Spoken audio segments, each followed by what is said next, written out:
Good evening everyone, welcome to civil services study. UPPCS की जो अपनी टेस्ट सीरीज चल रही है उसमें 47 टेस्ट कंप्लीट हो गए थे। यह है टेस्ट नंबर 48 और इसमें हम एंशिएंट हिस्ट्री को कवर कर रहे हैं। ये बुक राम शरण शर्मा की है, भारत का प्राचीन इतिहास। तो इसमें हमने ये सभी टॉपिक को कवर कर लिया है, ठीक है। और हमारे 10वां 11वां 12वां 13वां ये सभी टॉपिक अपने कवर हो गए हैं। आज का जो टॉपिक होगा वो होगा टॉपिक नंबर 14 यानी मौर्य युग। उसके बाद 1 2 3 4 टॉपिक कवर हो जाएंगे और ये जो बुक है एंशिएंट हिस्ट्री की, ये पूरी की पूरी कवर हो जाएगी। बाकी इस टेस्ट सीरीज़ की प्लेलिस्ट बना रखी है, वहाँ पर आप टेस्ट नंबर 1 से लेकर 48 तक पहुँच सकते हैं। डिस्क्रिप्शन बॉक्स में लिंक है उसका। तो चलिए स्टार्ट करते हैं टॉपिक नंबर 14 मौर्य युग।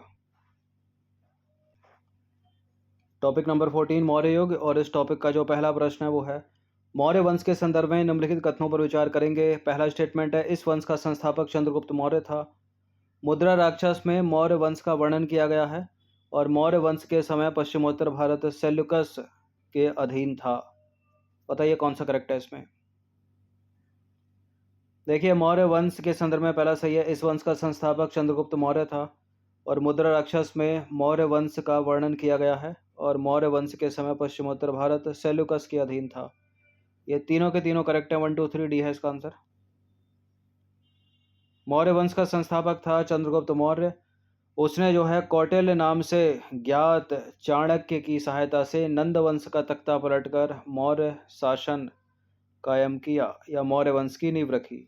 9वीं सदी में विशाखदत्त ने मुद्रा राक्षस नामक नाटक की रचना की, जिसमें चंद्रगुप्त द्वारा मगध के सिंहासन पर अधिकार करने का वर्णन किया गया है। जस्टिन नामक यूनानी लेखक के अनुसार चंद्रगुप्त ने पश्चिमोत्तर भारत को सेलुकस की गुलामी से मुक्त किया। यह प्रदेश सिंधु के पश्चिम में पड़ता था। तो तीसरा वाला स्टेटमेंट भी करेक्ट है। क्वेश्चन नंबर 2 पर आ जाइए। निम्नलिखित में से किस अभिलेख से अशोक के नाम का उल्लेख किया गया है। कालसी शिलालेख, प्रथम लघु शिलालेख, 13वां शिलालेख, भारबू शिलालेख।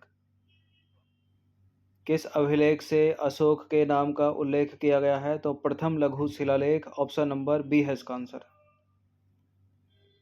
अशोक के नाम का शिलालेख, अशोक के नाम का उल्लेख केवल प्रथम लघु शिलालेख में किया गया है।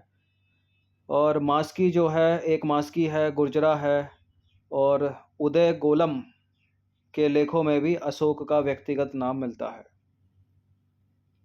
नंबर 3 पर आ जाइए। मौर्य साम्राज्य के संदर्भ में निम्नलिखित में से कौन सा स्टेटमेंट सही है। किसान अपनी उपज का चौथा हिस्सा कर के रूप में देते थे और इस काल में किसानों से सिंचाई कर लिया जाता था मौर्य साम्राज्य में। और मौर्यों का शासन पूर्वोत्तर भारत को छोड़कर तमिलनाडु सहित सारे भारतीय उपमहाद्वीप में फैला हुआ था। देखिए, मौर्य साम्राज्य तमिलनाडु में तो था ही नहीं, तो गलत है तीसरा वाला स्टेटमेंट। बाकी पहला और दूसरा वाला करेक्ट हो जाएगा, तो ए है इसका आंसर। देखिए, किसान अपनी उपज का चौथे हिस्से से लेकर छठे हिस्से तक कर के रूप में देते थे मौर्य साम्राज्य में, तो पहला सही है। दूसरा वाला भी करेक्ट है, जिन किसानों को सिंचाई की सुविधा दी जाती थी उनसे सिंचाई कर लिया जाता था। तीसरा वाला इनकरेक्ट है, क्योंकि मौर्यों का शासन भारत में केवल तमिलनाडु तथा पूर्वोत्तर भाग को छोड़कर, ठीक है, मौर्यों का शासन तमिलनाडु में नहीं था और पूर्वोत्तर भारत के भाग में नहीं था, बाकी सारी जगह था, इसलिए गलत है तीसरा वाला स्टेटमेंट। सारे समस्त उपमहाद्वीप में फैला था, तमिलनाडु और उत्तर भारत को छोड़कर। क्वेश्चन नंबर 4 पर आ जाइए। अशोक के अभिलेखों के संदर्भ में विचार करना है। अशोक अभिलेखों के सहारे अपनी प्रजा को संबोधित करने वाला पहला भारतीय राजा था। इन अभिलेखों को 5 श्रेणियों में बांटा जाता है और देव नाम पियदशी यानी देवों का प्यारा अशोक की उपाधि थी। बिल्कुल ये करेक्ट है। अशोक से रिलेटेड तीनों के तीनों स्टेटमेंट। इसका आंसर हो जाएगा ऑप्शन नंबर डी 1 2 3। देखिए, अशोक पहला भारतीय राजा था जिसने अपने अभिलेखों के सहारे सीधे अपनी प्रजा को संबोधित किया। इन अभिलेखों में राजा के आदेश सूचित किए गए हैं, तो पहला वाला करेक्ट हो गया। और अशोक के अभिलेखों को 5 श्रेणियों में बांटा गया है। दीर्घ शिलालेख, लघु शिलालेख, पृथक शिलालेख, दीर्घ स्तंभलेख और लघु स्तंभलेख। प्रथम लघु शिलालेख को छोड़कर अन्य सभी अभिलेखों में अशोक के नाम के स्थान पर देव नाम पियदशी यानी देवों का प्यारा उसकी उपाधि के रूप में मिलता है। तो दूसरा और तीसरा करेक्ट है, पहला भी करेक्ट है, तो तीनों के तीनों करेक्ट, 1 2 3 डी। क्वेश्चन नंबर 5 पर आ जाइए। अशोक के अधिकांश अभिलेख किस भाषा और किस लिपि में लिखे गए थे? अशोक के अधिकांश अभिलेख प्राकृत भाषा और ब्राह्मी लिपि में लिखे गए थे। तो इसका आंसर हो जाएगा ऑप्शन नंबर ए। अशोक के अधिकांश अभिलेख 3 भाषाओं में लिखे गए, प्राकृत, यूनानी यानी ग्रीक और अरामाइक। प्राकृत शिलालेख मुख्य रूप से खरोष्टी और ब्राह्मी लिपि में लिखे गए। क्वेश्चन नंबर 6 पर आ जाइए। सम्राट अशोक के कलिंग युद्ध के संदर्भ में निम्नलिखित में से कौन सा स्टेटमेंट जो है वो इनकरेक्ट होगा? अशोक ने राजा बनने के बाद केवल एक युद्ध किया, वो था कलिंग युद्ध। इसकी विदेश नीति धम्म घोष के आदर्श से प्रेरित थी। कलिंग युद्ध राज्याभिषेक के 8 वर्ष के बाद किया था। ठीक है, अशोक ने कलिंग युद्ध राज्याभिषेक के 8 वर्ष के बाद किया था और इस युद्ध का वर्णन उसके 11वें अभिलेख में मिलता है। ये प्रश्न चौथा वाला इंपॉर्टेंट है लाइन, एग्जाम में कई बार सवाल बनाए इससे। अशोक के कलिंग युद्ध का जो वर्णन है वो अशोक के 13वें शिलालेख या अभिलेख में मिलता है। तो डी वाला जो गलत है यहाँ 13वां होगा, 11वां नहीं होगा, इसलिए यही आंसर होगा क्योंकि इनकरेक्ट पूछा है। देखिए, कलिंग युद्ध का वर्णन जो है अशोक के 13वें मुख्य शिलालेख या अभिलेख में किया गया है, ना कि 11वें में। तो डी वाला स्टेटमेंट गलत है, बाकी सारे सही हैं। बाकी राज सिंहासन पर बैठने के पश्चात सम्राट अशोक ने केवल एक युद्ध किया जो कलिंग युद्ध के नाम से प्रसिद्ध है, और अशोक की गृह और विदेश नीति बौद्ध धर्म के आदर्श से प्रेरित है। कलिंग युद्ध के पश्चात उसने दूसरे राज्यों पर भौतिक विजय पाने की नीति छोड़कर सांस्कृतिक विजय पाने की नीति अपनाई। दूसरे शब्दों में कहें तो भेरी घोष के स्थान पर धम्म घोष होने लगा। और अशोक के 13वें शिलालेख में बताया गया है कलिंग युद्ध राज्याभिषेक के 8 वर्ष के बाद हुआ था। तो 3 स्टेटमेंट सही है, चौथा वाला गलत है। 13वां शिलालेख होना चाहिए या अभिलेख। क्वेश्चन नंबर 7 है 3 स्टेटमेंट वाला। अशोक की धम्म घोष की नीति के संदर्भ में विचार करेंगे। अशोक कलिंग युद्ध के बाद अपने साम्राज्य को सुदृढ़ करने की नीति पर चला। उसने बौद्ध धर्म से संबंधित स्थानों की यात्राएं की। उसने बौद्ध धर्म की तीसरी संगति का आयोजन किया था या करवाया था। अशोक कलिंग युद्ध के बाद अपने साम्राज्य को सुदृढ़ करने की नीति पर चला, करेक्ट है। बौद्ध धर्म से संबंधित स्थानों की यात्राएं की उसने। तीसरी बौद्ध संगति का आयोजन, ठीक है, सारे के सारे करेक्ट हैं। डी है इसका आंसर, 1 2 3। देखिए, अशोक ने कलिंग युद्ध के बाद नितांत शांति की नीति नहीं अपनाई।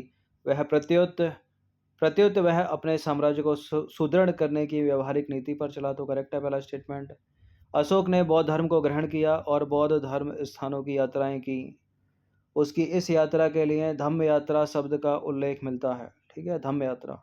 तीसरा स्टेटमेंट भी सही है। अशोक ने बौद्धों का तीसरे सम्मेलन यानी तीसरी संगति का आयोजन करवाया था, चौथी कनिष्क के शासनकाल में। अब तीसरा बौद्ध सम्मेलन का आयोजन पाटलिपुत्र में हुआ था, मोगली पुत्र तिष्य की अध्यक्षता में, यह भी याद रखिएगा।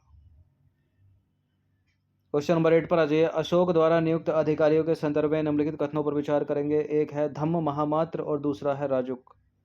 धम्म महामात्र अधिकारियों को पुरस्कार और दंड देने का अधिकार सौंपा गया था। धम्म महामात्र को समाज में धर्म का प्रचार करने के लिए राजुक की नियुक्ति की गई थी। देखिए, जो राजुक था, राजुक अधिकारियों को पुरस्कार और दंड देने का अधिकार उसको सौंपा गया था। तो नीचे का ऊपर है, ऊपर का नीचे है। बाकी धर्म कर्म की बात हो रही है तो धम्म महामात्र करेगा। धम्म महामात्र समाज में धर्म का प्रचार करने के लिए नियुक्त किया गया था। तो करेक्ट पूछा, कोई भी सही नहीं है इसमें, दोनों के दोनों गलत हैं। डी है इसका आंसर। देखिए, दोनों के दोनों जो है असत्य हैं, इनकरेक्ट हैं। अशोक ने धम्म महामात्र की नियुक्ति समाज के विभिन्न वर्गों के बीच धर्म का प्रचार करने के लिए की थी। बाकी राजुक की बात करें तो राजुक अधिकारियों को पुरस्कार देने और दंड देने का अधिकारी था। क्वेश्चन नंबर 9 पर आ जाइए। अशोक द्वारा किए गए सामाजिक सुधारों के संदर्भ में निम्नलिखित कथनों पर विचार करेंगे। पशु पक्षियों के शिकार पर रोक लगा दी उसने। सामाजिक उत्सवों या समारोह को बंद करवा दिया उसने। राज्य में अनेकता में एकता स्थापित करने का प्रयास किया उसने।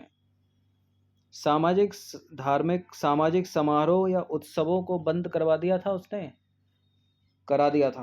ठीक है, तीनों का तीनों किया काम किए थे उसने। डी है इसका आंसर, 1 2 3।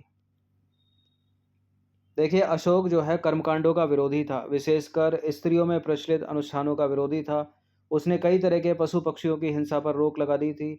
उसने ऐसे तड़कते भड़कते सामाजिक समारोह पर रोक लगा दी थी जिनमें लोग रंग रैलियां मनाते थे, जो सामाजिक कुरीतियों के प्रतीक थे ऐसे समारोह। और अशोक ने देश में राजनीतिक एकता स्थापित करने का प्रयास किया। उसने एक धर्म, एक भाषा और प्राय एक लिपि के सूत्र में सारे देश को बांध दिया। उसने सहनशील धार्मिक नीति चलाई। उसने प्रजा पर बौद्ध धर्म लादने की चेष्टा नहीं की, प्रत्युत उसने हर धर्म या हर संप्रदाय के लिए दान दिए। और अंत में है, उसके पास पर्याप्त साधन संपदा होने के बाद भी कलिंग विजय के बाद और कोई युद्ध उसने नहीं किया। और इस अर्थ में वह अपने समय और अपनी पीढ़ी में इस अर्थ में वह अपने समय और अपनी पीढ़ी से बहुत आगे था, इसलिए कहा जाता है अशोक महान। 10वां प्रश्न है, 11 प्रश्न है इस टॉपिक में। मौर्य शासन के संदर्भ में निम्नलिखित कथनों पर विचार करेंगे। पहला है, राज्य का प्रशासन समितियों द्वारा किया जाता था। मौर्य साम्राज्य में राज्य का प्रशासन समितियों के द्वारा किया जाता था और राज्य में जन्म और मृत्यु का पंजीकरण किया जाता था। बिल्कुल ये होता था, करेक्ट है दोनों के दोनों स्टेटमेंट, सी है इसका आंसर। देखिए, मौर्य शासन समितियों की सहायता से किया जाता था और ग्रामांचल और नगरांचल दोनों में प्रशासन की व्यवस्था थी। पाटलिपुत्र का प्रशासन 6 समितियां करती थी। मौर्य प्रशासन में जन्म और मृत्यु का पंजीकरण किया जाता था। प्रशासन के कार्य हेतु बनाई गई समितियां सफाई, विदेशियों की रक्षा, बाटों और मापों का नियमन आदि कार्य करती थी। और अंतिम प्रश्न जो निकलता है इस टॉपिक से वो है, अशोक से पहले निम्नलिखित में से किस शासक ने शांतिवादी नीति को अपनाया था? चंद्रगुप्त मौर्य ने, अखानातून ने, सेलुकस ने और दार दार्य बहु ने। अखनातून ने अपनाया था अशोक से पहले शांतिवादी नीति को, तो बी है इसका आंसर, अखनातून।